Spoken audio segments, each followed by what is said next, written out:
Bom dia, bom dia. Coisa boa é começar o dia bem, né? Muito legal a palestra do Silvio Meira, para aumentar a energia e a preocupação também, né? Bom, eu sou a Fabiana, sou do TCU, para quem não me conhece, quem não esteve aqui na sala ontem. Vou passar o dia aqui com vocês hoje de novo. E estou aqui agora para apresentar o colega Marcos Vinícius. O colega é auditor federal de Finanças e Controle da CGU e auditor-geral da EBSER. Vai fazer uma palestra para a gente sobre o futuro da auditoria interna governamental no mundo da função controle multidimensional. Seja bem-vindo, Marcos. Pessoal, bom dia a todos, a todas. Estamos aqui ainda, quem não tinha assistido o Silvio Meira, como eu, já tinha ouvido falar bastante dele. E estava conversando ali com a nossa colega da EBSER, que ela gostou, a frase que ela mais gostou é que os nossos filhos isso tudo é normal. Eu falei, que bom, então, pelo menos para alguém isso tudo é normal. Eu atualmente sou auditor-geral da EBSER, sou lá da CGU, e nós vamos falar sobre esse tema. Olha que nome bonito, gente. Olha, o futuro da auditoria interna governamental no mundo da função controle multidimensional. Vou falar meia horinha e a gente vai ter 10 minutos para pergunta. Façam perguntas. A pergunta é a parte mais interessante, porque eu não sei o que vai acontecer. Agora tem um roteiro aqui, eu fico no comando do roteiro, mas a pergunta vem de tudo. A gente fica desesperado, aí dá emoção na vida. Queria primeiro falar que é uma fala de pesquisador, tá?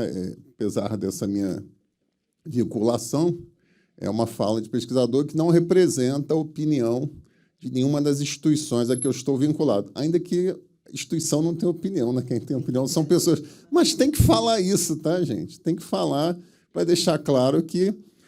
E é tão engraçado que a gente fala isso, porque as instituições precisam de inovação. Eu estive lá no mestrado da UNB com a turma do Supremo, lá do servidor do Supremo, falando sobre questões lá de inovação, outras coisas. E estava falando isso. Os órgãos precisam de debate qualificado. Os órgãos precisam de pessoas que estudem e que tragam as discussões, senão eles não vão sair daquela caixa, eles vão ficar ali. Mas a gente fala isso para se proteger, gente? Para não falar assim, não é a opinião da instituição. E queria parabenizar muito, tá, Fabiana, os organizadores. Quando eu vi esse evento, a Regina, que está ali, trabalha comigo, eu falei, caramba, Regina, o TCU está fazendo um evento sobre auditoria. Alguém lembrou que a gente existe. Achei um barato, achei a curadoria excelente, achei a programação muito boa, TCU de parabéns, o ISC de parabéns, eu sei que a revista também está envolvida. É tudo, coisa só. Então, parabéns. Vou usar esse mesmo slide à tarde, quando eu for falar lá, mas destacar isso. A gente tem poucos eventos de auditoria.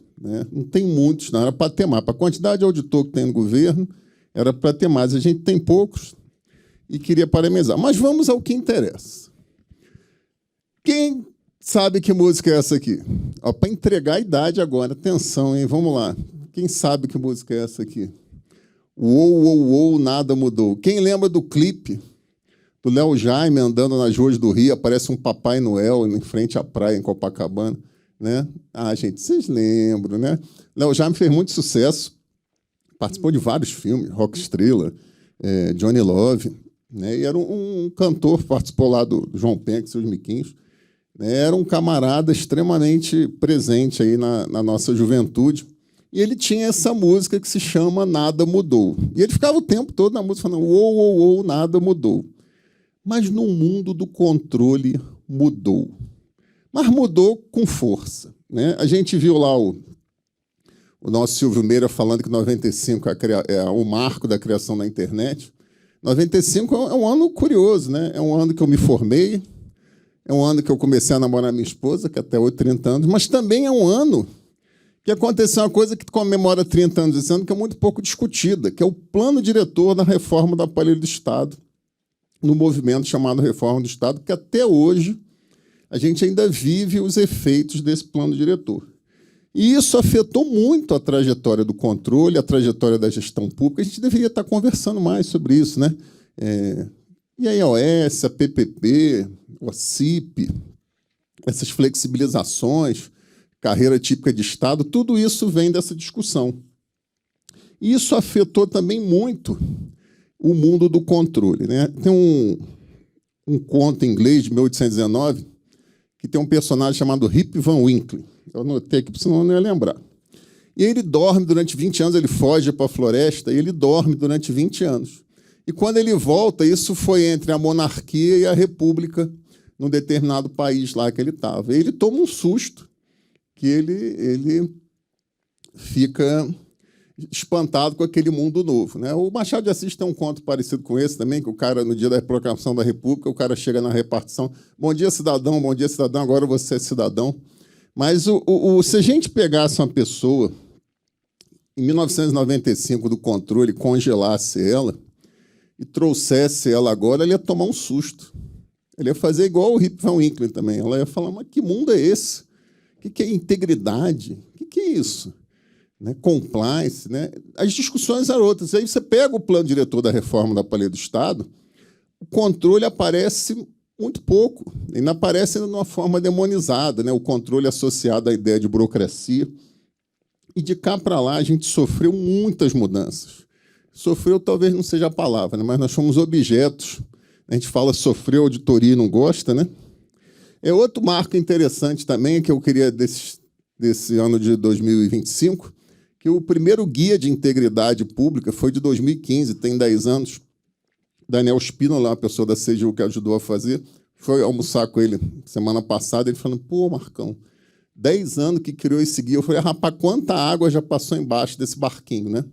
Então, a gente sofreu uma profusão de mudanças na nossa área. As pessoas mais velhas, assim, da CGU, da old school, falam assim, cara, eu entrei aqui para um negócio, a coisa foi mudando, foi mudando. Eu que entrei em 2008 também já tive essa percepção. E a gente está, assim como a gente saiu atônito da palestra do Silvio Meira, com a mudança tecnológica da internet, que era um negócio que a gente entrava na paginazinha e conversava no ICQ, tem gente... Você não sabe o que é ICQ, não, né, Giovana? Você não tem ideia, né? Você tem menos de 30 anos. Aí tinha um tal dos ICQ que tinha uma florzinha. Para esse mundo hoje, que ele apresentou muito bem, a gente também sofreu esse processo de transformação. E a transformação é uma característica dessa coisa do pós-moderno. Quando você acha que já sabe as coisas, aquilo muda. E a gente está sempre se sentindo obsoleto. Então, eu trouxe esse quadro. Eu tenho um artigo que eu falo dos 50 anos de controle interno, eu fiz uma adaptação, porque ele era de 2014, eu joguei ele um pouco mais para frente.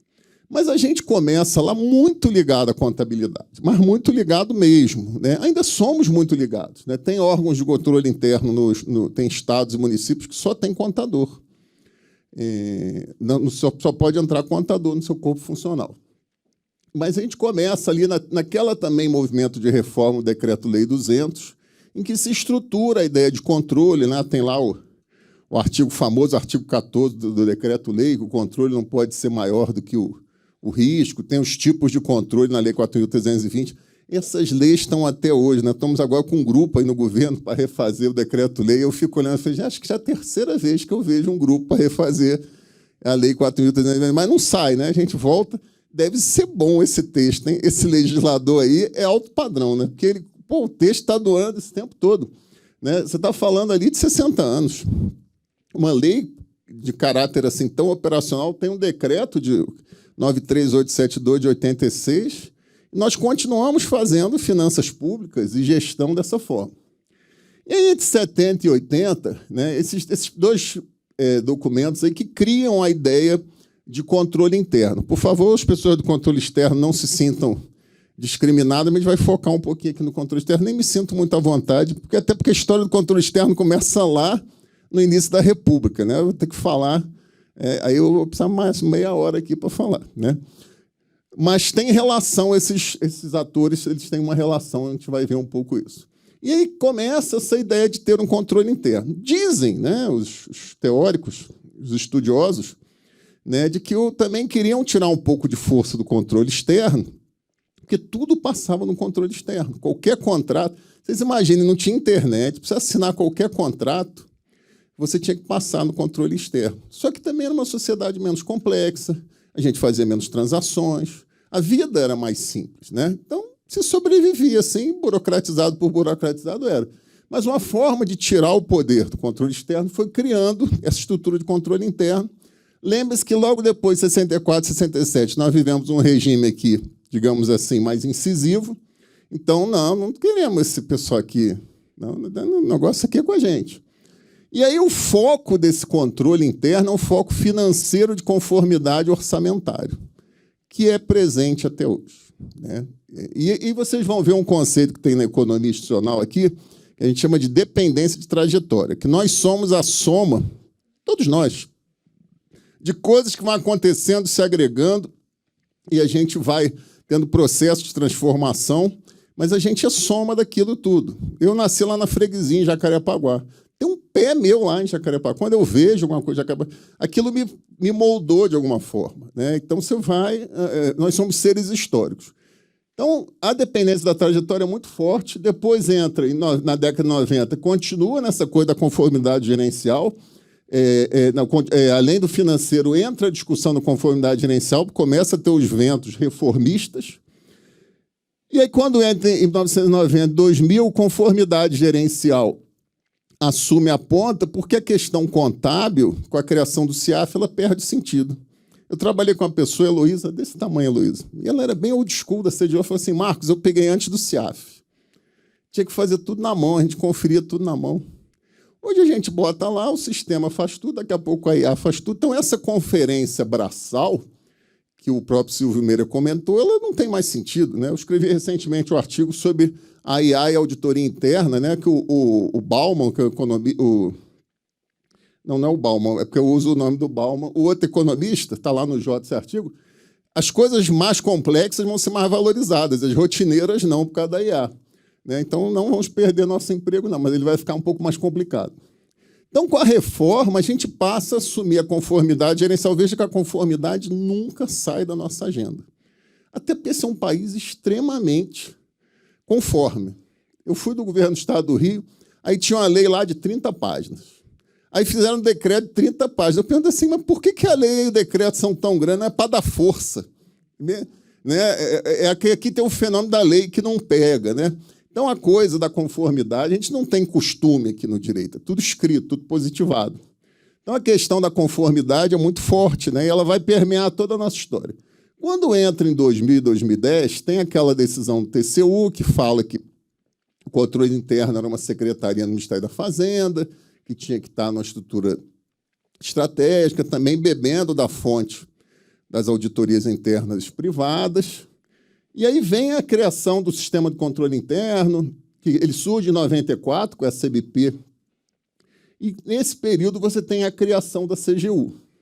Né? A CGU é diferente dos outros, não, mas há um mimetismo estadual e municipal muito grande com o fenômeno da CGU. A CGU é realmente uma inovação nesse mundo do controle interno. Então, esse modelo de controladoria, que ele vai sendo repetido, logo depois criou o CONAS, ele traz outras agendas para o controle. E aí, aquele velho contador financista que entendia tudo... Eu trabalhei com um cara na CGU que ele ajudou a criar o CIAF. As pessoas iam lá tirar dúvida com ele. Né? Ele é substituído por outras discussões. Transparência, controle social, corrupção. Porque tem, nesse período aqui, também tem acordos internacionais com a agenda da corrupção. A agenda da corrupção surge muito no pós-queda do Muro de Berlim. Operação especial, participação com a polícia, questões disciplinares, a própria questão da ouvidoria, que nunca quis se ver como controle e ela acaba sendo incorporada. E aí esse modelo ele chega, ele absorve numa dependência da trajetória as outras coisas e ele continua crescendo. E aí a gente entra, e eu estou fazendo uma projeção para 2030, uma era da integridade, que aí surge esse conceito de integridade, trazendo essas coisas de uma forma mais estruturada, e a gente assume um papel regulador com a linha anticorrupção, muito forte na descentralização municipal, no caso federal, e aí traz outra discussão, a governança, gestão de risco, LGPD. Eu nunca soube o que LGPD tem a ver com controle interno, mas a gente abraçou essa tese. Né? É uma regulação, assim como é a regulação de mineração, a regulação de saúde.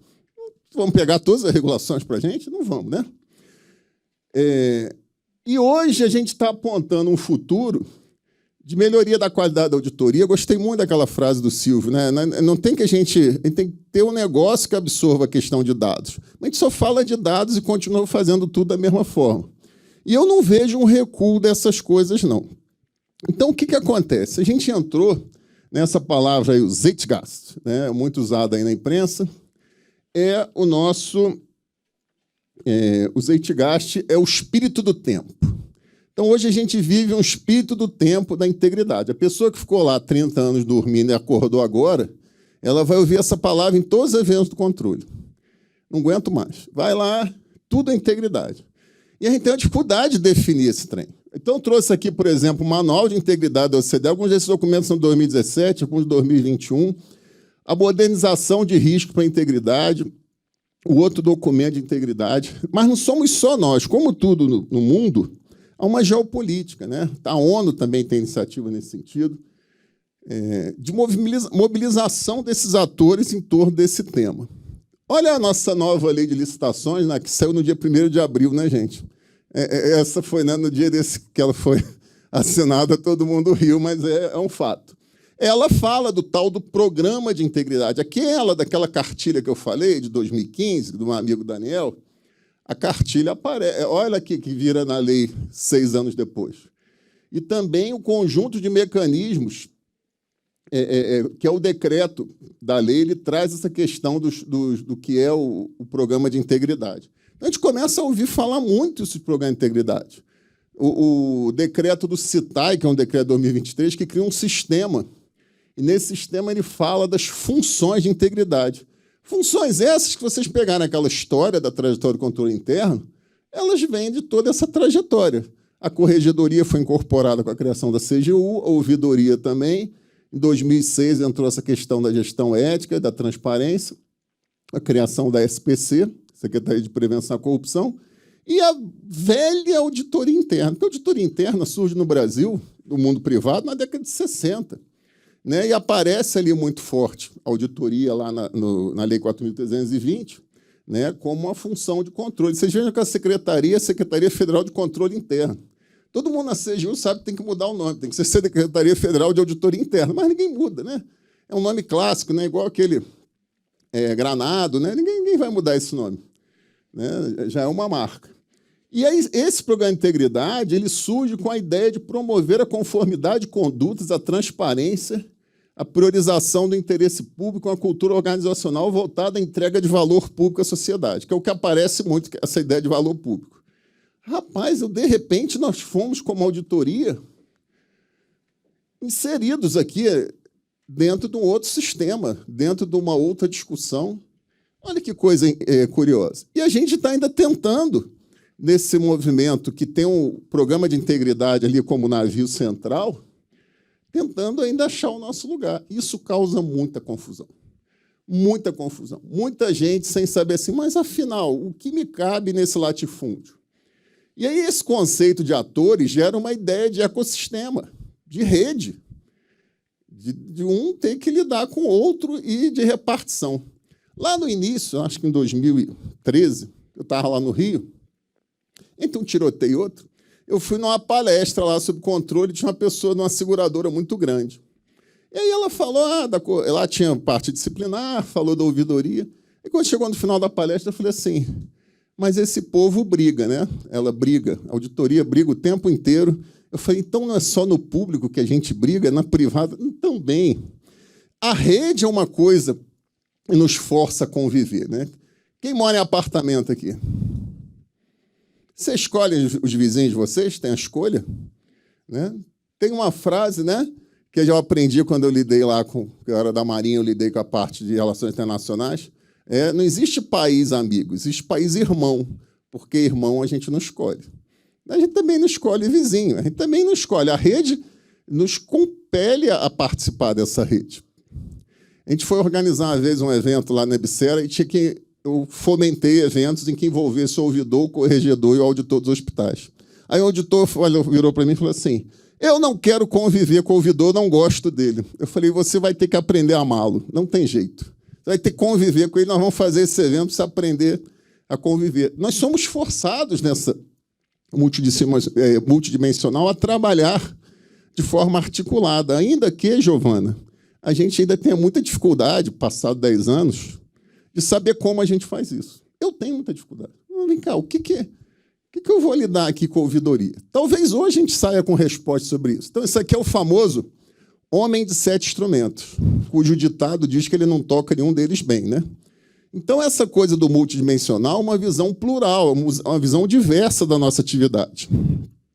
Vamos lá. Então, há uma necessidade de coordenação desses atores. Né? Dentro de uma ideia de economia institucional, há uma ideia de reduzir o conflito e aumentar a cooperação. Isso que rege a ideia de rede. Nós também temos uma rede no controle interno que envolve os outros atores da accountability. O TCU, o Ministério Público, a Defensoria, a Polícia. A gente também trabalha em rede. Quando você tem uma operação especial que participa do Ministério Público, CGU e Receita, já vi de tudo, TCU, até com a Previdência. Ali é uma rede que se materializa e se instrumentaliza. Então, a rede, o que caracteriza uma rede é a gente reduzir esse conflito e aumentar a cooperação. Para isso, a gente precisa de incentivos, a gente precisa de normas, a gente precisa de pactuações, como no nosso prédio, que tem a tal do condomínio, tem lá o estatuto do condomínio e tem o tal do síndico, que eu nunca quis ser. Que troço chato. A pessoa tem que receber para ser síndico, gente. Aquilo ali não dá para ser de graça, não. É muita apurrinhação. Então, mas o problema é que esses atores dessa rede, eles têm autonomia. Mas não é autonomiazinha, não. Corregedoria tem muita autonomia, a ouvidoria tem muita autonomia, a superauditoria tem muita autonomia. E o que é autonomia? Eu ser dono do meu nariz. Eu olho o que eu quero, eu faço o que eu quero. Né? A autonomia não pode prescindir de accountability, mas a gente gosta da autonomia autoritária. E tem competência específica. Você tem um sistema, no governo federal, você tem um sistema de ouvidoria, um sistema de corregedoria, um sistema de transparência e auditoria interna, um sistema de controle interno. Se não bastasse ter autonomia, você ainda tem um sistema. O nosso é o mais antigo, é na Lei 10.180, em que você tem um sistema de contabilidade, sistema de RH, aquela coisa toda. Então, a integridade ela tem que ser uma coisa para somar, ela tem que ser mais um ingrediente para acrescentar essa sopa, né, e não diminuir. Né? A gente tem que continuar podendo fazer nossas coisas, mas ser acrescido numa ideia de trabalhar junto de forma articulada. Mas é difícil e esse é um desafio. Né? Há uma necessidade também da convergência dessa discussão de integridade numa discussão de entrega com integridade. Parece um trava-língua, mas é isso, a gente precisa trazer uma discussão, porque o nosso país, pessoal, é muito burocrata, é muito cartorial, é muito formulário para tudo. Porque depois que descobriram aqui no Brasil o Forms do Google, as pessoas foram à loucura, porque a gente cria formulário para tudo. Né? A gente é extremamente cartorial na sua... Isso tem a ver também com a nossa dependência da trajetória, com a gênese do nosso processo de colonização. E aí, o meu grande medo é que essa coisa da integridade vire uma coisa muito ou de moralismo ou de hiperconformidade. E aí a gente lembra da reforma do Estado de 1995, cuja ideia era desburocratizar. Lembre-se que a gente tinha um Ministério da Desburocratização, cujo ministro era o Hélio Beltrão, pai da Andréa Beltrão, lá da Globo News. Como é o nome daquela grandona? É Beltrão também. Não, é Miriam, não. A grandona, que agora tem um programa na Globo também. É o pai dela. Ele foi o grande ministro da desburocratização, lá, acho que foi em 86. A gente tinha um ministério... Gente, é muito doido, né? Um Ministério da Desburocratização. Né? Vamos criar mais uma caixa para que termos menos caixa. Mas a gente convive muito bem com isso. Né? A gente tem identidade. Eu tenho várias identidades. Eu tenho identidade da CGU, tenho minha identidade. Eu tenho identidade do clube, da carteirinha, tenho não sei o quê. Quando eu tinha 16 anos, eu já tinha várias identidades. Tinha que eu fui escoteiro, eu fazia capoeira. A gente gosta de uma carteira. Né? Você tem um fenômeno da carteirada. Né? Não é abuso de autoridade, me deu um nome, é carteirada. Então, esse burocratismo ele pode tornar a gente muito pouco empático em relação ao gestor. E a gente se tornar uma grande fábrica de custo de transação, de ficar onerando aquele gestor, e aí ele não aguenta mais. Aí ele fala assim, é muito controle. Esses caras não se entendem. Né? Que rede é essa? Cada hora um cobra o outro. E tem o chamado efeito enxame, que quando você tem lá um problema, qual é o seu nome aqui? Renan. Renan? Aí o Renan está lá no órgão dele, deu uma situação, deu o jornal. Aí vai todos os órgãos de controle correndo para lá. Vai TCU, CGU, Ministério Público, todo mundo. Né? A gente trabalha como um enxame. né? Ou aquela abelhazinha, aquela mosquinha lá que fica lá na luz, né? Aquela coisa. Então, na prática, gente, vocês não imaginavam que eu ia ver Fernando Pessoa aqui hoje, né? Pode dizer. Na prática, é na realidade que essas crises de identidade têm que se desfazer. É do concreto para o teórico. No papo, nós não vamos conseguir reduzir essa crise de identidade, porque a autonomia é muito grande, cada um quer demarcar o seu espaço, tem briga por pessoas, briga por orçamento, briga por cargos, briga por destaque, briga por like. Né? Além de tudo, a gente agora tem a briga por like. Né? O órgão público ele quer lá bombar. Então, na Tabacaria, que é um grande poema de Fernando Pessoa, ele faz uma grande digressão sobre ele, sobre o que ele fez na vida dele, uma grande crise dos 40, a Tabacaria. Que ele poderia ter feito determinadas coisas, por que ele não tinha vida mais simples e tal. E aí, no final, ele está falando isso na casa dele, de frente para uma tabacaria. E aí ele fala assim, o homem saiu da tabacaria, metendo troco na algibeira das calças. Ah, conheço, é o Esteves, sem metafísica. O dono da tabacaria chegou à porta. Como por um instinto divino, Esteves voltou-se, viu-me, acenou-me adeus e gritei, adeus, ó Esteves. E o universo reconstruiu-se sem ideal nem esperança e o dono da tabacaria sorriu. Então ele termina concluindo que é no concreto que a gente vai resolver. E esse concreto se faz como? Comissões, fóruns, projetos em parceria. Não adianta a gente ficar falando assim, a integridade. A gente tem que ter um projeto em parceria. Mas vem cá, o que eu quero de você nesse projeto de assédio, auditoria? O que eu quero de você nesse projeto de assédio, ouvidoria? É um dos grandes exemplos de projeto em parceria. Então, aqui eu trouxe uma experiência pessoal, quando a gente estava no MEC, e até hoje existe, criou-se um fórum de apoio à integridade, à promoção da integridade, dado que o MEC tem 110 unidades, poucas, espalhadas pelo país, são 350 mil pessoas. E criamos um comitê de gestão da integridade. São formas da gente se organizar para que haja uma articulação entre esses atores, para que a gente não caia nessa discussão aqui. Né? As três linhas, a integridade é uma segunda linha e a auditoria que manda, ou está todo mundo em torno do programa da integridade? Eu tenho literatura e palestras na internet com as duas coisas. E a gente fica sem decidir quem é que realmente está por cima, né? Dessa discussão, quem é que dá as cartas. Né? E, na verdade, quando a gente fala em rede, não tem dar as cartas, tem a gente trabalhar de forma articulada. Então, a auditoria interna ela acaba sendo um dos agentes de integridade com funções específicas. Né? A gente não existe descontextualizado. Existe, inclusive, um instituto internacional, outros países, quantidade enorme de países têm auditoria interna, tem normas, e só a auditoria interna faz o que a auditoria interna faz. É só a gente. Quem é mais antigo conhece esse disco que minha mãe tinha, Roberto Carlos em Ritmo de Aventura. Roberto Carlos fazia filme, gente. Assisti ele recentemente ali no nosso grande teatro de Brasília. Então, ele fala lá que ele chega na casa da menina e tem um cara igual a ele. E a menina não sabia que era de verdade. Ele pega um violão e fala, mas toca o violão. E só ele tocava o violão bem e o cara é desafinado. Só a gente faz o que a gente faz. Mesmo depois da palestra do Silvio Meira, só a gente faz o que a gente faz. Porque vai continuar existindo o quê? A necessidade de avaliar independentemente a suficiência dos controles. O gestor não consegue fazer isso, ele precisa de uma pessoa de fora. Ele tem conflito de interesse, ele tem risco de oportunismo, vamos dizer, econômico. Ele não consegue, porque ele vai esconder o problema. Porque é natural do ser humano. Então, precisa de uma entidade independente para fazer uma avaliação daqueles controles. Eu necessito mitigar a assimetria informacional. O que a auditoria faz que a transparência não faz? A transparência vai lá e joga os dados.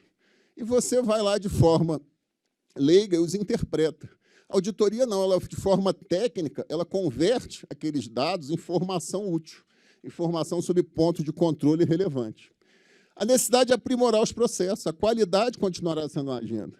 A necessidade de produção de informação fidedigna e qualificada. A gente não pode perder de vista que o nosso papel é gerar uma informação, inclusive, que é pautada em metodologia, pautada em evidências. Nós não somos axiologistas, nós somos produtores de informação. E a necessidade de se dar respostas rápidas e efetivas diante das situações noticiadas. Ainda temos e continuaremos tendo esse papel de deu problema, vamos fazer uma auditoria. Quantas vezes a gente já ouviu isso na reunião de condomínio, né? Vamos fazer uma auditoria. Então, deu problema, a gente vai fazer uma auditoria. Auditoria, gente, conforme a música da Cioli Neto, cantada aí pelo Flávio José, ela deriva da natureza das coisas. Ela deriva da delegação que o dirigente faz para os seus chefes que fazem delegação. Ela deriva da simetria informacional. Ela deriva da nossa necessidade de ter que responder às pressões populares. E ela deriva também da necessidade de um aprimoramento, de alguém de fora que emita uma opinião. Assim como quando eu faço um artigo, eu peço para uma pessoa ler, e eu odeio quando eu peço para a pessoa falar assim, eu gostei do artigo. Eu gosto quando a pessoa fala assim, olha, tem que mudar isso aqui é assim, isso aqui é assim. Algumas coisas eu vou acatar, outras coisas não. Assim é uma banca de mestrado, uma banca de doutorado. No primeiro dia do doutorado, o professor falou para mim assim, o trabalho é teu, eu só vou te orientar. O trabalho é nosso, o trabalho é do gestor. Né? A gestão é do gestor. Mas como é que isso deveria se dar na prática? Aí eu trouxe um pulozinho do gato aqui. Né? A auditoria interna, né, isso está lá no artigo também, que provavelmente vai ser publicado, a auditoria interna, a corregedoria, a ouvidoria, a gestão de risco e a integridade, eles podem interagir no mundo concreto do seu cotidiano, nas suas autonomias. Então, vou só pegar aqui um exemplo da ouvidoria. A ouvidoria coleta informações e permite à auditoria interna fazer um bom mapeamento de risco. Eu já vi gente fazer planejamento de auditoria sem ver os trabalhos da ouvidoria, mas, ora, como dizia o Raul Seixas, está tudo aqui, é só vir pegar. Está tudo aqui de graça, um manancial de conhecimento. Da mesma maneira, a ouvidoria pode passar para a corregedoria indícios de irregularidade. E aí, esses dois atores hoje têm um papel de apuração muito grande. Da mesma maneira, a ouvidoria também contribui com o mapeamento de risco e na integridade com o diálogo de conduta e percepção. Eu vou montar uma palestra sobre integridade, sobre questões éticas aqui. Essa palestra ela vai ser num sentido de ver o que está acontecendo. Cada unidade tem seu perfil.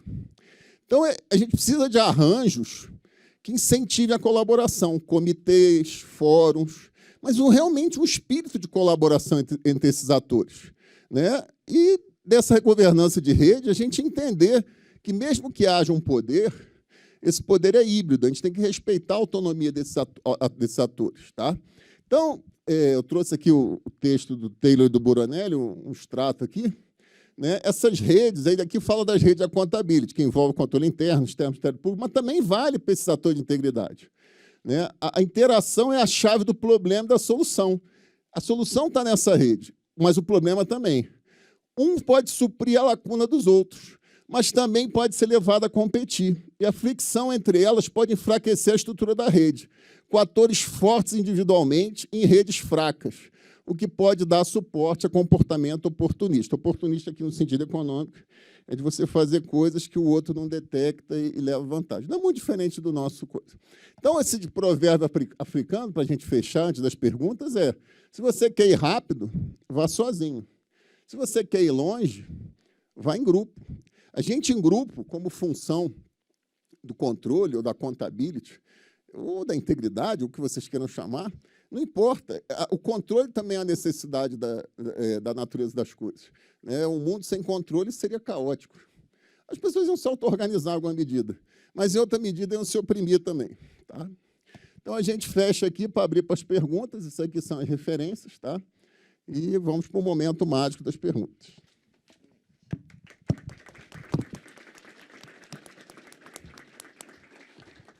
Muitíssimo obrigada, Marcos, pela sua apresentação, pela palestra. E agora, então, a gente tem 10 minutinhos para perguntas. Pronto, vamos lá. Na verdade, Bom dia, Marcos. Na verdade, antes de começar as perguntas, eu queria só que você voltasse lá naquele conceito de integridade, de auditoria interna. Complexo.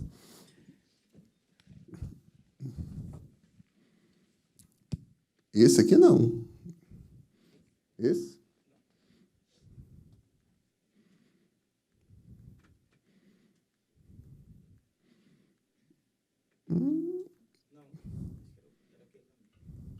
É só aquele ali, né? A palestra de tarde vai trazer o conceito lá das normas.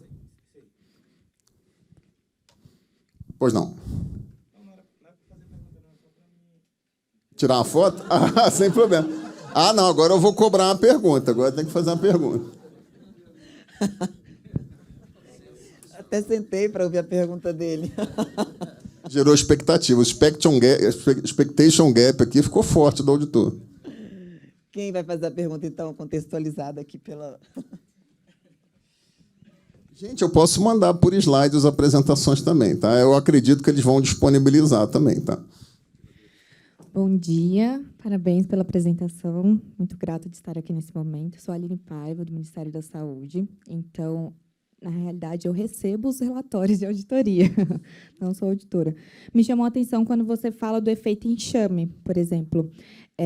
No Ministério da Saúde, na saúde, né, sempre quando é lançado um programa novo ou alguma coisa que está na mídia, tem esse efeito enxame de relatórios, né? Então, por exemplo, temos auditorias no programa Mais Especialista, tanto pelo TCU, quanto pelo DenaSUS, quanto, né, por todos os órgãos de auditoria. Como que é feito essa integração, se ela é feita nisso que você acabou de dizer, que isso deveria ser o correto, né? Assim, deveria ser...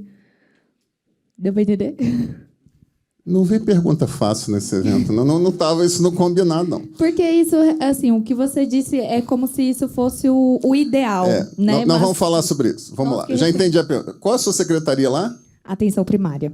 Essa é da secretaria da minha esposa, da SAPS, né? Sim. Minha esposa é da CAEC.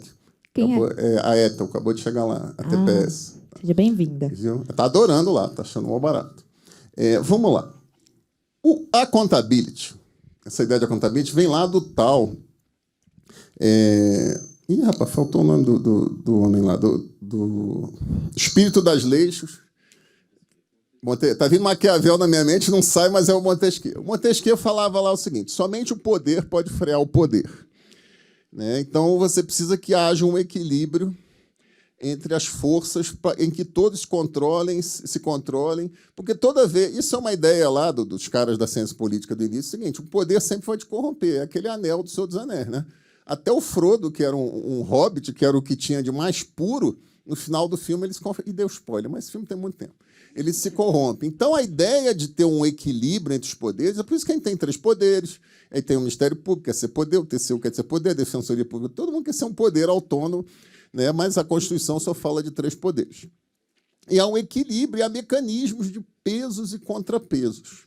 O controle, né? E aí o O'Donnell, que é um cara que vai aparecer aqui ou na palestra à tarde melhor, ele fala essa coisa, uma dimensão vertical e uma dimensão horizontal. A dimensão horizontal somos nós, especialistas, que somos pagos para controlar os outros. Qual a sua profissão? Controlar os outros. A minha filha, nossa, pai, é muito boa essa profissão. Não.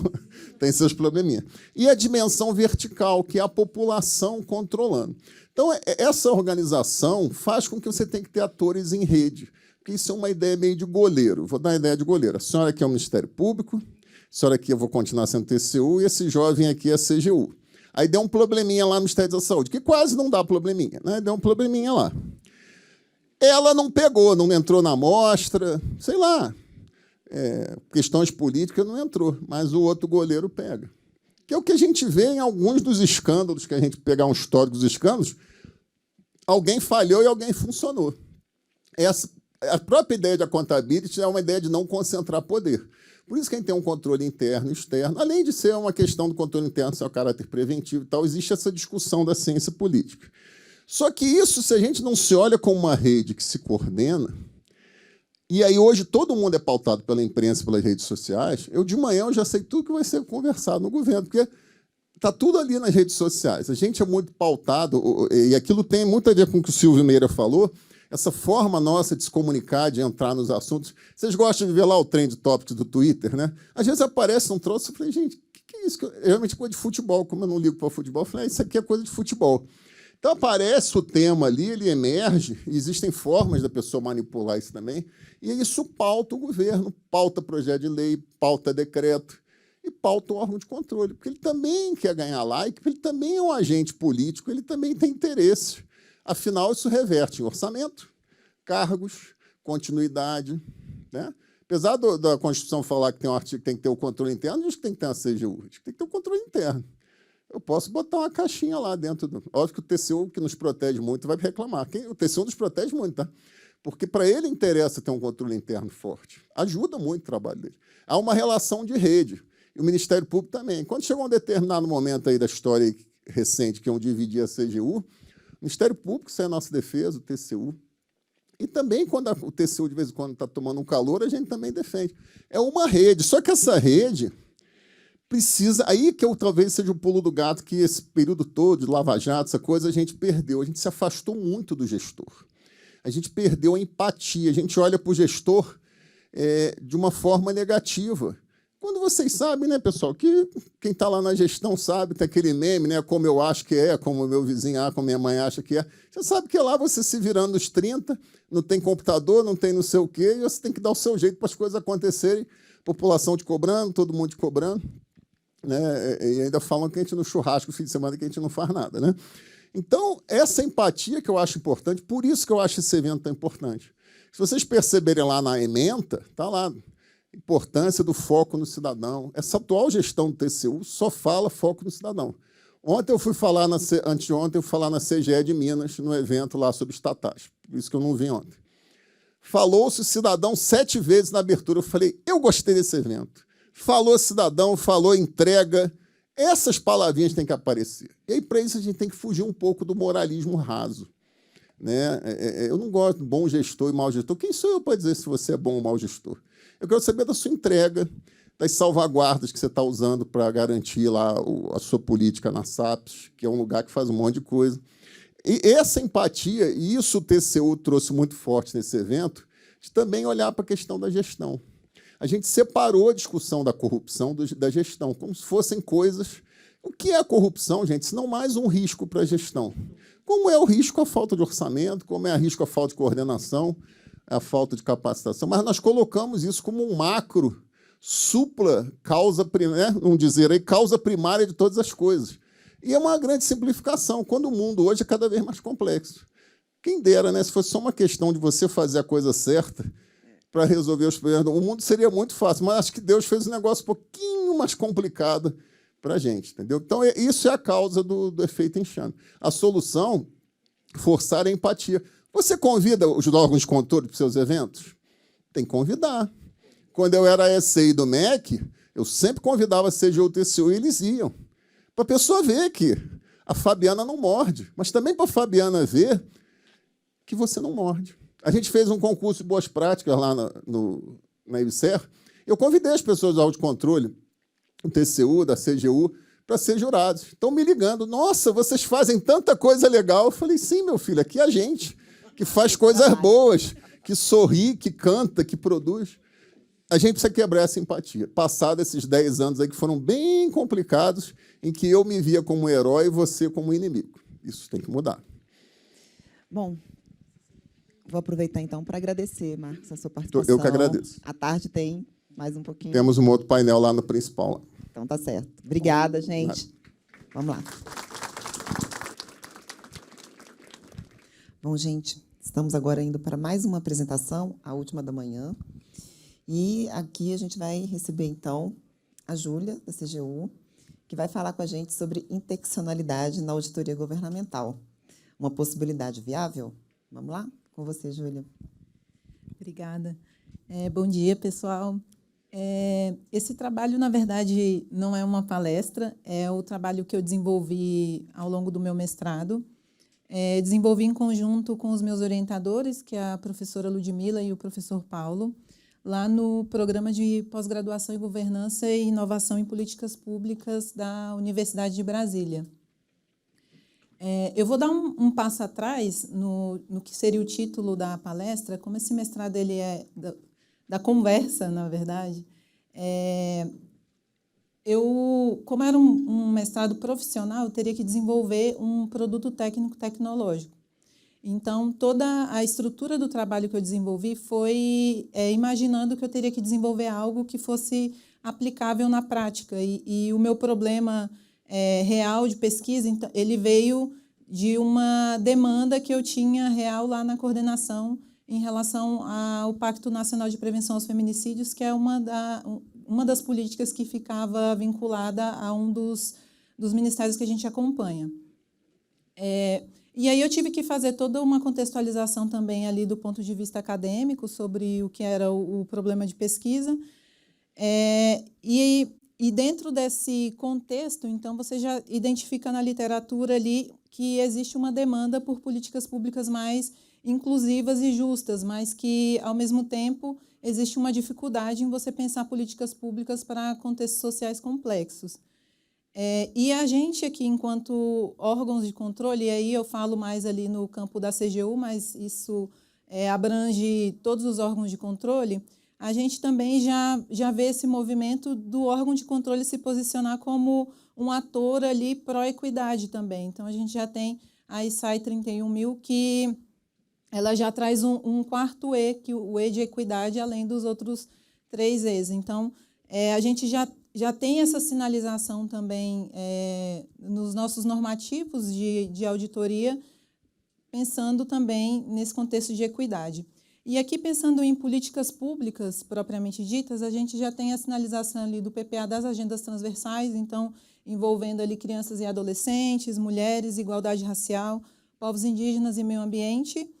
E, no contexto mais específico, o Pacto Nacional de Prevenção aos Feminicídios, que tem como uma das diretrizes que as políticas abarcadas ali no pacto, elas sejam interseccionais. Então, quando eu me deparei com isso, eu falei, e aí, como é que a gente vai fazer essa avaliação dessas políticas públicas? O que a gente precisa olhar, o que é interseccionalidade? Então, a lógica do trabalho foi um pouco em cima disso, e, por conta disso, eu quis dar um passo atrás, eu tive uma dificuldade até para estruturar o projeto na hora da qualificação, que eu não tinha segurança sobre o que eu estava acessando de documento acadêmico, de documento não acadêmico e também de texto acadêmico sobre interseccionalidade. Eu não estava me sentindo confortável com o que eu estava acessando, se aquilo ali já tinha o quantitativo de informações que eu precisaria para, de repente, pensar num critério de auditoria, pensar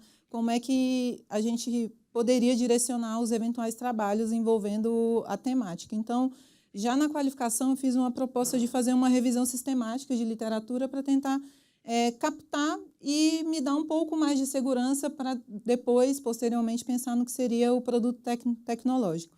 O capítulo 2 do que foi o trabalho que eu desenvolvi, ele, então, foi o que é o título, né, aqui da apresentação, foi, de fato, o estudo de caso que eu desenvolvi lá no âmbito da CGU, para tentar identificar, a partir das demandas dos auditores, que seriam os colegas que precisariam executar posteriormente algum trabalho relacionado ao pacto e envolvendo interseccionalidade. E, por fim, eu desenvolvi o que seria o produto técnico-tecnológico, que foi um produto totalmente diferente do que eu tinha imaginado quando eu encaminhei o projeto de qualificação. Então, eu vou tentar ser bem rapidinho, assim, para aproveitar o tempo, mas vou falar um pouquinho sobre cada um desses produtos que eu desenvolvi, porque eles têm esse encadeamento lógico e dão um vai sustentando o outro, e, no fim das contas, foi uma escolha até boa, assim, para dar sustentação mesmo ao que ficou no produto, o que ficou de produto, e também para o desenvolvimento do que eu fiz como pesquisa empírica. Então, o objetivo geral do trabalho envolvendo esses 3 produtos seria subsidiar a atuação da CGU na avaliação de políticas públicas sob enfoque interseccional, a partir da construção de conhecimento e do desenvolvimento de auditorias com foco em equidade, especialmente envolvendo as ações do Pacto Nacional de Prevenção aos Feminicídios. Então, em que pese o meu contexto original ter sido o pacto, hoje a gente já tem outras políticas prevendo interseccionalidade. A gente tem, se não me engano, o Plano Juventude Negra Viva e alguns outros órgãos que estão, aos poucos, incorporando também esse aspecto da interseccionalidade no desenho, pelo menos na parte institucional, na parte formal do normativo ali das políticas. Então, o que eu encontrei, né? Qual era o meu objetivo com essa revisão de literatura e o que eu encontrei a partir dessa revisão? Primeiro, o que é a interseccionalidade, né? Um passinho atrás. Sendo bem resumidamente, assim, e é uma compreensão que eu tive a partir das leituras que eu fiz, seriam como diversas desigualdades ou diversas identidades sobrepostas no mesmo indivíduo. Então, quando você pensa uma política pública, por exemplo, para uma mulher, qual mulher você está falando? É uma mulher trans? É uma mulher negra? É uma mulher periférica? É uma mulher periférica e negra? É uma mulher trans e negra? Enfim, é você considerar esses diversos aspectos, porque dependendo de que pessoa, de que público-alvo você está falando, a política pública ela vai funcionar melhor ou pior. Então, a ideia é que a gente consiga ter esse olhar para conseguir contemplar todo o nosso público-alvo ali naquela política. Então, sendo bem resumidamente, e aí depois a gente pode conversar um pouquinho sobre isso, e aí eu fui desde das autoras mais que cunharam o conceito ali, que foram as primeiras a conversar um pouco sobre isso na literatura, e peguei também ali a partir da Tiffany Manuel, que é um texto de 2006, que é o primeiro texto que fala de interseccionalidade no contexto de políticas públicas. Os primeiros artigos, eles são ali da década de 80, da Kimberly Crenshaw. A partir disso, teve a Patricia Hill Collins também, que desenvolveu um pouquinho o conceito. E aí, a minha pesquisa ela partiu, então, desses artigos originários ali ainda da década de 80. Quando eu propus a pesquisa, ali, ainda na qualificação, a pesquisa de revisão, né? Eu imaginava que eu fosse encontrar alguma coisa mais estruturada e que tivesse uma aplicação direta e que eu iria conseguir pensar o pacto, no caso, o Pacto Nacional de Prevenção aos Feminicídios, ele tem mais, se não me engano, mais de 70 ações, envolvem 10 ministérios. E o processo de construção do pacto, acho que os ministérios foram consultados e indicaram quais seriam as ações que comporiam o pacto. Então, a maior parte das ações elas não foram pensadas ali desde a origem para serem interseccionais. Então, teria essa dificuldade. A própria estrutura da CGU ela também é pensada, a gente se estrutura um pouco espelhando a estrutura da esplanada dos ministérios.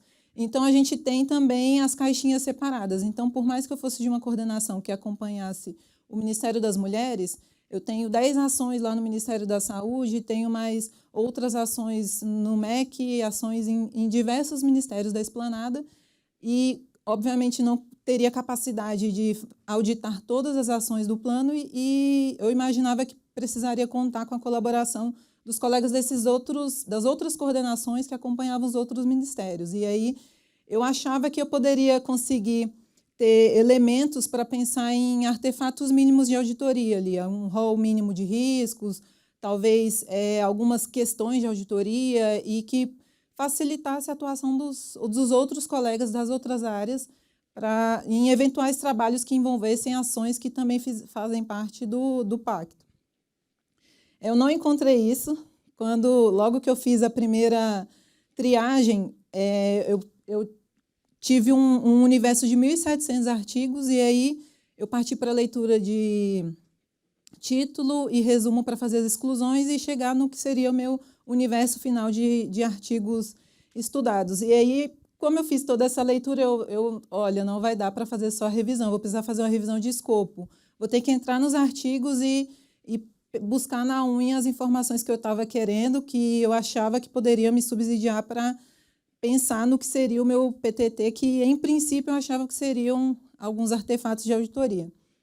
E aí, do universo que ficaram dos artigos, foram 110 artigos que eu analisei, e aí, dentro desses artigos, eu fui buscar quais são as práticas que estão sendo discutidas na literatura, os principais desafios, e se existiam sugestões já para superá-los. Então, a ideia era que, já imaginando em talvez pegar algum critério de auditoria, alguma coisa assim, já para compor esses artefatos, e entender como é que era a dinâmica da interseccionalidade no contexto das políticas públicas, né? Onde é que eu estou pisando? É algo que é maduro?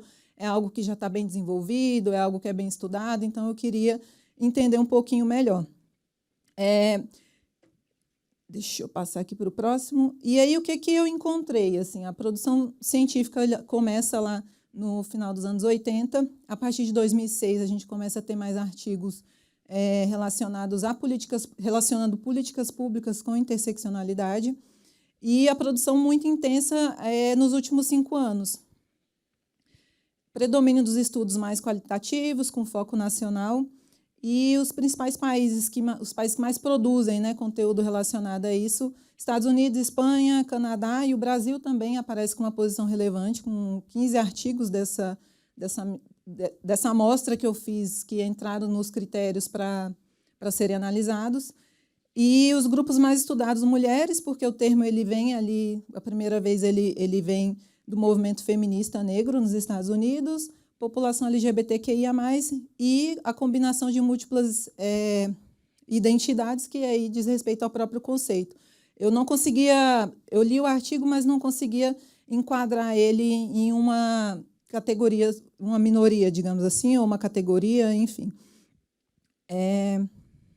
E aí o que mais apareceu, né? E aí dialoga muito com tudo que está sendo conversado aqui ao longo do seminário. As principais sugestões que apareceram nos artigos: integração intersetorial, dados desagregados, participação social, capacitação técnica, e essa capacitação tanto para formuladores de política pública, quanto a capacitação das pessoas que executam as políticas públicas na ponta. Então, apareceu bastante nos artigos, e também a adaptação das políticas públicas aos contextos locais.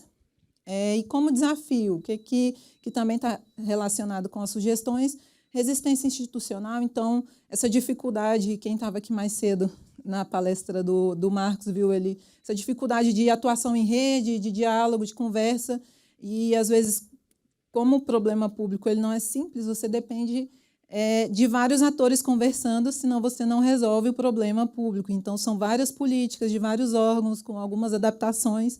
Então, isso apareceu muito, e aí muito relacionado com burocracia rígida, que às vezes não permite essa flexibilidade de atuação entre os atores. Baixa representatividade, então, ligado um pouco a essa questão da participação social, falta de dados e de ferramentas que permitam a implementação de políticas públicas que, de fato, considerem interseccionalidade. E aí eu identifiquei algumas oportunidades de pesquisa também para desenvolvimento do tema. Então, a pesquisa me serviu para me deixar tranquila, assim, de não tem uma resposta clara. Então, é uma dificuldade, é um desafio. Então, é um desafio para os gestores que estão implementando políticas públicas interseccionais, ou estão tentando, e um desafio para quem está no controle, definir qual é a medida, né? Qual que é a nossa oportunidade de atuação. E a gente pode chegar num órgão que, às vezes, tem uma estrutura muito menor que a nossa, e cobrar que as políticas ali já sejam interseccionais, que ele tenha ali já uma capacidade de interlocução e de interação e de atuar em rede, ou até a gente tem essa dificuldade de atuar em rede, conforme o Marcos até trouxe para a gente mais cedo. Então, é desafiador e não tem uma resposta pronta. Então, depois da revisão, eu percebi que eu não ia conseguir produzir os artefatos de auditoria, porque era algo muito complexo. Mas eu tinha os elementos assim, teóricos que me deram base para desenvolver a pesquisa empírica e, posteriormente, o produto técnico-tecnológico. Então, o que eu fui discutir ali para fazer a problematização do que foi a pesquisa empírica? Eu comecei ali a partir um pouco por indicação do meu orientador, que ele é da área de políticas públicas, trouxe o conceito de explosão das auditorias, que é justamente a gente entender que, às vezes, a atuação do controle, dependendo de como ela pode até sobrecarregar o gestor. Então, a gente tem que ter um pouco dessa empatia e de entendimento do que é o contexto e como é que a gente atua de uma forma que, de fato, contribua para o aperfeiçoamento das políticas públicas e que agregue valor. Trouxe também um pouco a discussão sobre a auditoria como um componente estratégico, né? Então, como é que a gente se posiciona, de fato, como um ator que está lá para, no caso do controle interno, principalmente, para contribuir, para trazer alguma informação, algum insight, de fato, para o aperfeiçoamento das políticas públicas e que tenha, de fato, uma viabilidade de execução pelo gestor, né? Então, fiz essa discussão e também trouxe a contextualização da relevância do pacto frente ao contexto de feminicídios aqui no Brasil.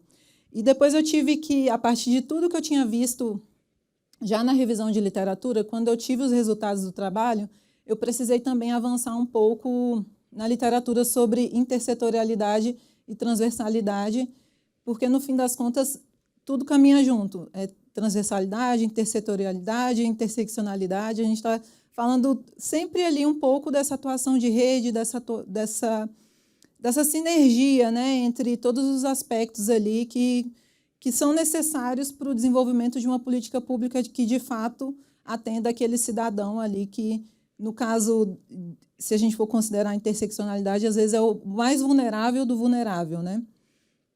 E o objetivo foi entender como é que os meus colegas lá da CGU estavam entendendo interseccionalidade, se isso era viável. E, se fosse viável, o que eles precisariam, o que precisaria ter de suporte para fazer uma auditoria que considerasse interseccionalidade. Então, eu optei por fazer grupos focais, não quis mandar o Forms, e também achei que a entrevista eu poderia não conseguir avançar em alguns tipos de diálogos que acabaram acontecendo nos grupos focais. Eu separei os grupos focais por perfis, então teve um grupo focal com o que lá na CGU seriam os gerentes de projeto, então o equivalente ali a DS4.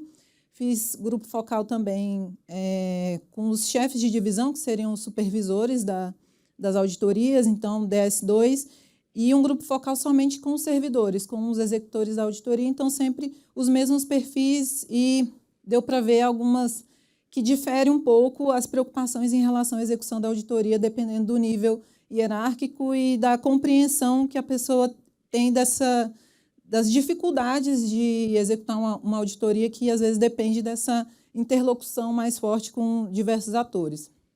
Aí, a partir desses resultados dos grupos focais, eu fiz primeiro um processamento textual ali do que foi falado nos grupos, então foi um pouco mais facilitado, porque eu conduzi o grupo, então, assim que acabava, eu já tentava classificar ali as categorias das falas, e aí conseguia levar, às vezes, uma fala de um grupo focal para o outro, para tentar estimular algumas discussões também que tiveram. E aí, depois, por fim, eu achava que eu ia conseguir usar a IA do Atlas TI para fazer a classificação para mim. Não foi possível. Eu vi que, como eu tinha o conhecimento do conteúdo, eu vi que não ia dar, e aí eu tive que voltar em todas as transcrições e fazer manualmente essa codificação, né, das falas. E aí, o que apareceu? Como é que ficou organizado assim, os meus códigos?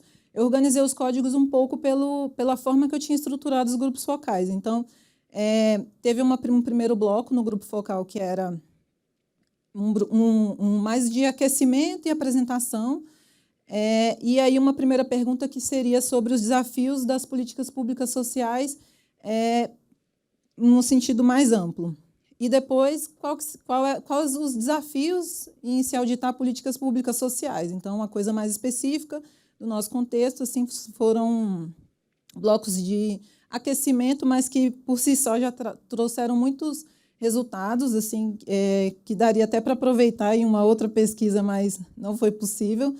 E aí veio os últimos 3 blocos, que seriam o que me direcionaram assim, para o que vai ser o produto técnico-tecnológico. Então, a aplicabilidade prática da interseccionalidade, como é que eles tinham percebido, porque aí, no primeiro bloco, eu também fazia um nivelamento, assim, explicava por meio de um vídeo, eu não me atrevia a explicar o que era interseccionalidade, um vídeo, e tentei depois captar se as pessoas tinham entendido minimamente, e aí, depois disso, qual que seria o escopo, né, dessa abordagem interseccional? Se as pessoas conseguiam enxergar, os colegas auditores que participaram, se eles conseguiam enxergar que era viável a gente, por exemplo, pegar interseccionalidade e avaliar todas as ações do pacto, ou se eles imaginavam que isso entraria mais como uma questão de auditoria, pontualmente, em alguns trabalhos, assim, como é que eles estavam enxergando as possibilidades. E aí eu fui de coração aberto, assim, tinha as minhas impressões, assim, mas fui captando tudo que surgiu de ideia e depois tentei incorporar lá no guia todas as ideias, todas as sugestões que os colegas foram trazendo no grupo focal. E aí, o que apareceu, né? O que os colegas mais comentaram assim, ao longo dos grupos focais? Primeiro, como eu fiz aquela primeira pergunta que falava de políticas públicas sociais, fora ainda um pouco do contexto de auditoria, e também tinha a pergunta no contexto de auditoria, então, os colegas apontaram muito a falta de diagnósticos atualizados. Então, quando a gente chegava para fazer algum tipo de trabalho, a gente não conseguia ter um insumo mínimo ali da própria gestão sobre como é que foi feito o desenho da política, qual que era o problema. Então, eles identificaram que, às vezes, tinha essa dificuldade preliminar que já partia ali da própria estrutura do gestor e daquela política pública que a gente estava ali avaliando. A gente identificou também essa fragmentação institucional das políticas, então, cada um cuida da sua caixinha, mas, na prática, a política ela não funciona de forma integrada. A ausência de institucionalização da interseccionalidade. Então, a época que eu fiz o grupo focal, acho que só o pacto tinha a previsão específica da interseccionalidade. Então, por exemplo, uma ação que, às vezes, algum ministério indicou para compor o pacto, ela, na origem, ela não era interseccional. Então, como é que o colega que é lá da outra área, mais específica, como é que ele chega no gestor para avaliar isso? Assim, e, às vezes, enfim... e essas realidades dos diversos locais. Então, um trabalho que a gente, de repente, desenvolve ali mais no contexto do Sul é diferente de um trabalho que a gente desenvolve no Norte do país. Então, essa dificuldade de ter essa uniformidade que faz parte da dificuldade mesmo das políticas públicas sociais, e ainda mais aqui no nosso país. E aí os desafios internos da CGU, isso falando de política como um todo e falando dos desafios internos da CGU. É uma cultura mais técnico, formalista e resistência a métodos mais qualitativos, assim, que demandaria a gente sair um pouco de um formato mais... que a gente está mais acostumado de atuar, mais do aspecto da conformidade. A ausência de critérios e diretrizes para uma avaliação interseccional, então, é uma novidade assim, para todo mundo. A estrutura segmentada da própria CGU ela dificulta essa atuação. Então, quando a gente lá acaba elaborando os paints por coordenação. Então, as coordenações, cada uma delas tem os seus ministérios vinculados, e quando você, dependendo de quem é o ator que está selecionando e está elaborando o paint e os outros objetos que as coordenações têm, o objeto, às vezes, ele é prioritário para uma coordenação, mas ele não é para outra. Então, tem essa dificuldade de você casar os interesses, né? Porque eu que estou na coordenação que acompanha o Ministério das Mulheres não consigo ter o conhecimento necessário para fazer uma auditoria no Ministério da Saúde. Poderia até ter, mas teria um custo de até eu aprender como é que é a dinâmica e conhecer os gestores com quem que eu tenho que interagir lá. Então, precisaria que a outra coordenação comprasse o trabalho, digamos assim, né? Então, isso apareceu muito, assim, que precisa ter esse melhor alinhamento, e o que depende do patrocínio institucional também. Então, isso tem que ser de cima, e aí, quando você vai escalando, às vezes a prioridade ela vai caindo ou aumentando, dependendo de qual é o contexto, né? E aí, um outro ponto também é a baixa visibilidade do papel estratégico do controle. Então, era o que a gente estava comentando daquela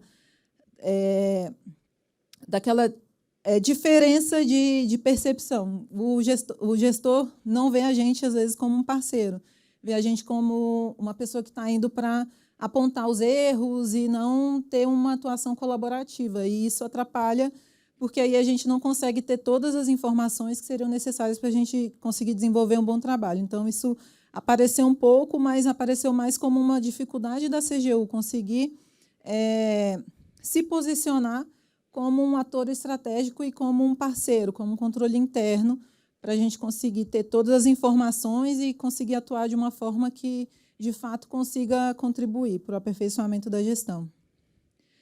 E aí, pegando o último bloco de perguntas, apesar de todas essas dificuldades, existe um reconhecimento da relevância do tema lá no âmbito da CGU, especificamente desses colegas que participaram dos grupos focais, e eles reconhecem que a interseccionalidade poderia enriquecer a identificação de públicos e assimetrias ali no campo das políticas públicas e que a gente poderia, sim, pensar em formas de atuar considerando interseccionalidade. E eles identificaram a possibilidade de atuação tanto como se fosse um eixo mais estruturante, tanto e também de uma forma complementar já nos trabalhos previstos, com uma preferência pela abordagem complementar, então, uma atuação mais incremental. Então, não começar assim direto, sua política é interseccional, não é, e tal. Começar gradativamente, assim, até para ter esse tempo de maturação. A gente, até hoje, chega em algumas unidades que não tem política de gestão de riscos, então, e já é algo que está lá desde 2016. Então, até sensível a esse tempo que demanda para a gestão se adaptar às inovações e às mudanças e novas diretrizes, a gente ter essa atuação considerando também esse contexto.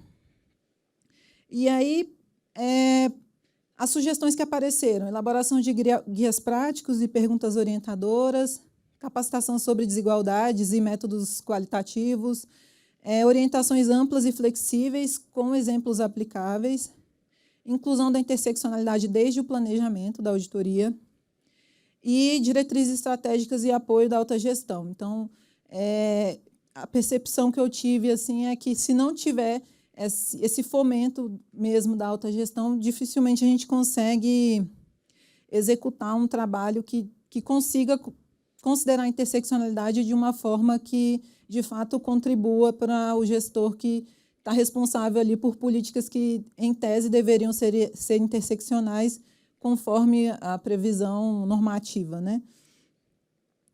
E aí, a partir de todas as sugestões que vieram, eu tentei desenvolver o guia. Se der tempo, eu abro ele aí. E aí, a ideia desse guia é apoiar a incorporação da perspectiva interseccional no ciclo da auditoria.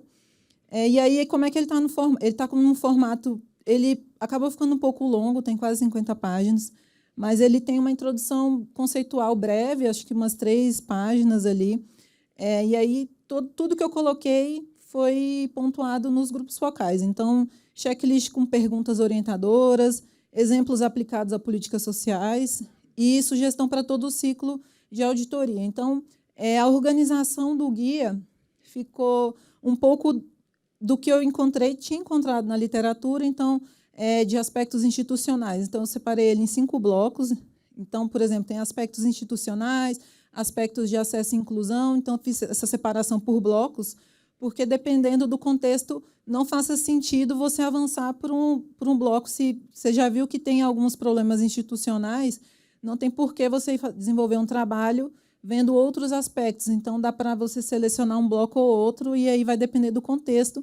Como eu tinha adiantado, assim, não foi possível eu pensar já nos artefatos, porque as realidades são muito complexas, muito diversas, tem políticas públicas muito mais maduras do que outras, então precisa ter essa compreensão mesmo, e aí é lá no planejamento mesmo da auditoria que a gente vai entender o que faz sentido para cada um dos contextos, considerando a necessidade também, às vezes, do gestor.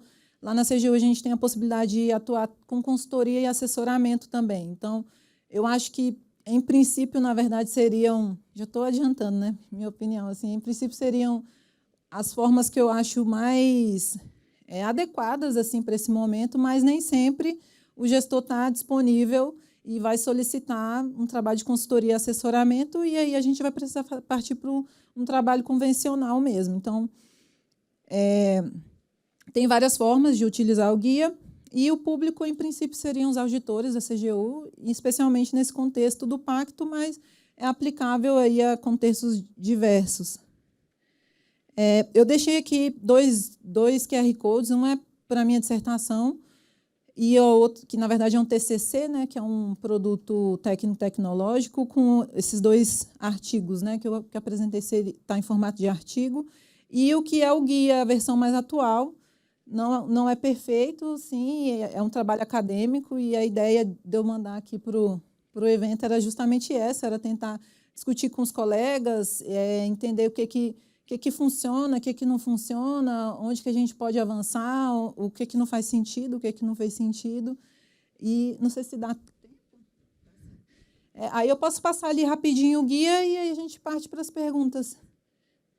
Acho que... Não, se você quiser ir passando, pode. Porque aí você vai só rolando assim as páginas.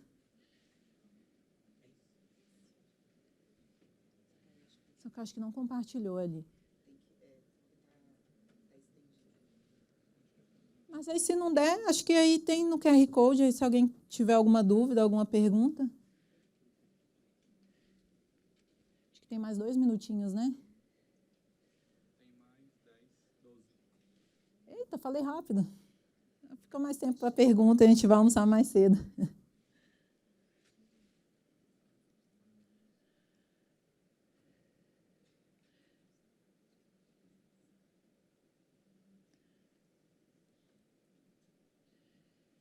Aí a capa, aí tem o sumário, aí pode ir passando, aí tem uma introduçãozinha bem rápida, assim, só para tentar ir contextualizando. Não tinha como aprofundar muito, porque senão ficaria muito extenso, já ficou extenso.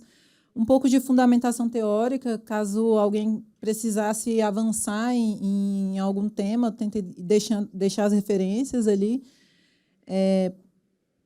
Pode descer mais um pouquinho. Acho que ali já começam os blocos. Aí, o primeiro é de estrutura institucional, sempre com um box para ficar mais fácil a informação. Planejamento e formulação da política. Aí, algumas perguntas assim que... essas perguntas a partir do que eu tinha identificado na literatura que seriam relevantes que a política tivesse para permitir que ela seja, de fato, interseccional na prática. Então, era isso, implementação e execução, acesso e inclusão. Eu acho que tem mais um, que é o de monitoramento e avaliação também da política, né? Se aquele contexto ele permite esse acompanhamento da política, se é possível você identificar que a interseccionalidade ali no contexto prático. E aí eu trouxe um pouco a parte de normativo de auditoria mesmo e tentei contextualizar um pouquinho no ciclo da auditoria cada uma dessas etapas, e eu acho que ali vai ter uma figura, pode descer um pouquinho, que aí eu tentei trazer o que eu imaginava que seria de mais relevante, assim, caso a pessoa não quisesse ler, ela olhar em cada uma das etapas da auditoria, no planejamento, na execução e no monitoramento. Aí eu trouxe alguns... Acho que vai estar um pouquinho mais lá para frente, pode passar. Aí, essa figura aí. Então, o que a gente poderia olhar, de repente, no planejamento, né? Então, definir os objetivos que considerem a avaliação sobre grupos em situação de vulnerabilidade interseccional. Então, já lá no planejamento, você prevê quais são os grupos, porque, na minha percepção, também é muito difícil você contemplar todas as interseccionalidades no trabalho, mas eu acho que é viável você selecionar pelo menos algumas e já desde o planejamento você já deixar claro o que vai ser visto ou não.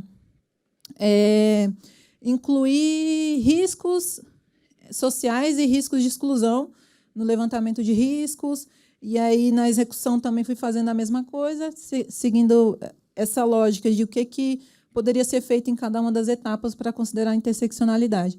E aí pode passar bem lá para o final, eu trouxe também algumas referências que eu, acho que um pouco depois disso aí ainda, que eu considero que, para quem quiser se aventurar em fazer o trabalho, considerando interseccionalidade, talvez faça sentido conhecer também, e até para trazer mais elementos para conversar. Eu tentei fazer um resumo, precisava apresentar o PTT, mas aí tem todas as fontes que eu acessei, que eu tentei utilizar. Tem esse checklist aí, que é um resumo dos boxes, na verdade. Então, se a pessoa não quiser olhar nada e só olha essas perguntas dessa página, ele também acho que já traz alguns insights. E aí as referências, tem até o guia aqui do TCU, tem 2 referências do TCU, e o manual Inclua, para quem não conhece, e tem diversas referências aí ao CDE, referências da ONU, para quem quiser se aventurar e quiser desenvolver um trabalho, tem também aí já alguns links importantes para conhecer também. Aí eu acho que é isso. E perguntas aí. Excelente apresentação. Tenho certeza que contribui para todo mundo que está aqui, porque é um tema desafiador e que, como você apresentou, com pouco trabalho a respeito, né? Muito pouco. Então, agora a gente tem 10 minutinhos para perguntas.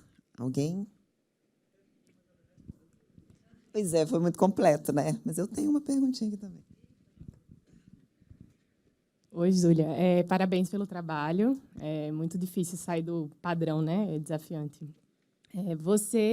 Esse guia que você fez, ele de alguma forma ele vai ser institucionalizado pela CGU e disponibilizado para outras instituições ou para a própria CGU? Então, tem que conversar com o pessoal lá dos métodos e qualidade e com o assessor do secretário que está bem ali. Não, estou brincando. Então, como é um trabalho acadêmico, eu já trouxe. Então, tem acesso ao meu TCC. Então, no TCC tem os 2 artigos, tanto o artigo de revisão de escopo, quanto o artigo empírico e o PTT, só que eu já fiz algumas correções no PTT, aí eu deixei ali também só o guia. Mas ele é um produto acadêmico, ele não está institucionalizado ainda, e tem que... Aí apareceu ali, tem que ter esse apoio institucional, mas acho que só de estar aqui, ele foi publicado também nos cadernos técnicos da CGU, né, um pouco a estrutura, então acho que tem algum respaldo já para a utilização, mas ele vai depender dessa sensibilidade de quem se aventurar a usar para conseguir entender ali o contexto e o que vai fazer sentido ou não. Assim, tem essa limitação. E eu mandei para cá justamente para ter essas críticas, né? E apontamento de o que não está funcionando, o que poderia ser melhorado. É muito legal, porque eu acho que a gente realmente conseguiu reunir aqui trabalhos que ainda são tendência, né? Que ainda não tem essa... Talvez não esteja tão institucional assim, né? Tão corporativo assim, mas que tem maior chance disso acontecer, né? Mais alguma pergunta?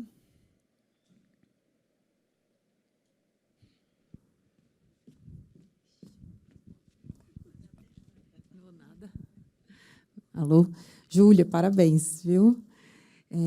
Deixa eu te perguntar uma coisa sobre a seleção dos servidores que participaram dos grupos focais. Eu imagino que é todo mundo lá da área social, ou não? E, além disso, se você percebeu, você mencionou assim, ó, a visão é diferente do pessoal que está mais alto na gestão, de quem está mais operacional. Eu queria que você falasse um pouquinho disso e também se você percebeu alguma diferença entre quem está há menos tempo na carreira ou há mais tempo na carreira. Porque a gente tem, às vezes, uma percepção, eu tenho, de que o pessoal mais novo lá na CGU, mais novo do que eu, por exemplo, é mais moderno, é mais dado a essas inovações, mas é uma impressão, né? Aí eu queria que você falasse um pouquinho. Então, foi bem curioso, eu fui muito surpreendida, porque é uma limitação do trabalho, então acho até importante eu falar. Foram meus colegas que participaram, né, do trabalho. Então, eu trabalho na Diretoria de Políticas Públicas Sociais e de Segurança Pública. Então, eu contei com a participação dos colegas que são da diretoria e da diretoria que divide andar com a gente, que é a Diretoria de Previdência e Benefícios, que acompanha o MDS. Então, são as 2 diretorias que, lá na CGU, têm a maior parte das políticas públicas sociais abaixo. Então, dependendo se esse trabalho fosse feito em outras diretorias, talvez não tivesse... Porque, na verdade, teve uma boa aceitação, a percepção foi de que é viável.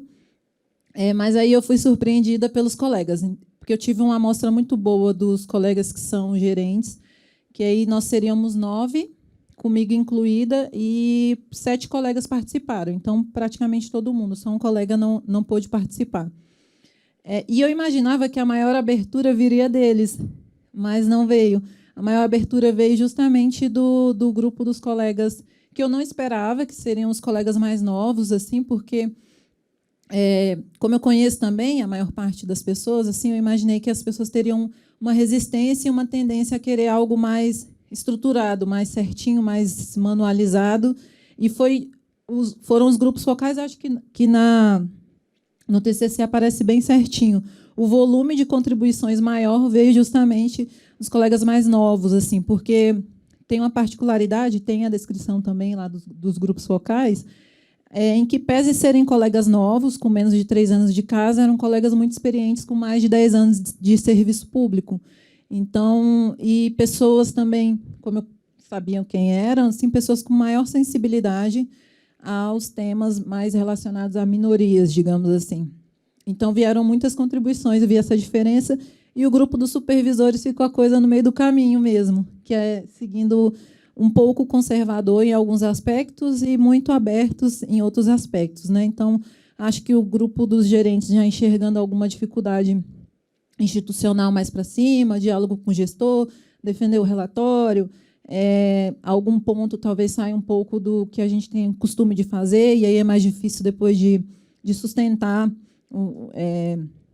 até para a imprensa, dependendo do caso, e os colegas mais novos, super abertos, assim, só que aí a gente precisa patrocinar para a galera botar a mão na massa, assim.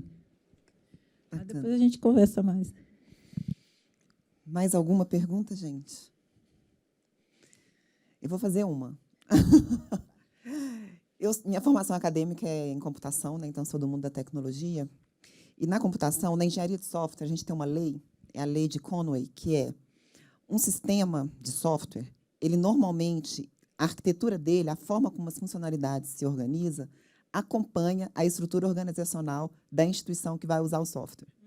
Então, é uma lei que, na década de 60, se descobriu, e a gente, né, enquanto está desenvolvendo um sistema, sabendo dessa lei, a gente tenta entender a forma como as unidades da estrutura organizacional se comunicam, e até identificando se há comunicação faltante, por exemplo, e que precisaria ter para que o sistema fosse melhor utilizado, enfim. E aí, enquanto você apresentava, eu pensei nisso em relação às políticas públicas, né? Como as políticas devem ser desenhadas e como as auditorias devem acontecer em função, ou se desenhar como funcionaria, em função da estrutura organizacional ou da instituição de controle ou do gestor, né? Tem alguma trabalho, ou você toca esse tema sobre como a gente pode melhorar as estruturas organizacionais ou aumentar a comunicação entre elas para que as políticas sejam melhor, acolham melhor a interseccionalidade? Então, assim, diretamente no trabalho, eu não cheguei a explorar isso. Talvez eu faça isso, se eu criar coragem para fazer um doutorado. Mas ficou muito claro que depende muito de o que a gente estava falando aqui um pouco mais cedo, das redes, dos relacionamentos, e hoje isso está muito dependente de a capacidade de articulação de cada um dos atores que está em cada uma das posições que são relevantes. E isso é tanto no contexto da esplanada, quanto no contexto interno lá da CGU. Então, se eu sou da área que acompanha o Ministério das Mulheres e tenho uma afinidade com a colega que acompanha o Ministério da Saúde, eu vou ter uma maior facilidade de desenvolver trabalhos que dizem respeito à saúde no contexto das mulheres, mas talvez eu não tenha essa mesma facilidade, abertura, e as pessoas são diferentes, né, também, e cada pessoa trabalha de um jeito, e aí isso está muito, hoje, tanto na esplanada quanto na estrutura da CGU, imagino que no TCU também, a capacidade de articulação das pessoas que estão ocupando as posições, sabe? Não tem uma ferramenta que, de fato, funcione, porque aí a pessoa pensa numa estrutura de governança, e aí tem um comitê gestor, aí quando você participa das reuniões do comitê gestor, você vai vendo só descendo, aí, a ponto de chegar uma pessoa que não tem capacidade de decisão, está num comitê gestor desses, e a mensagem não flui.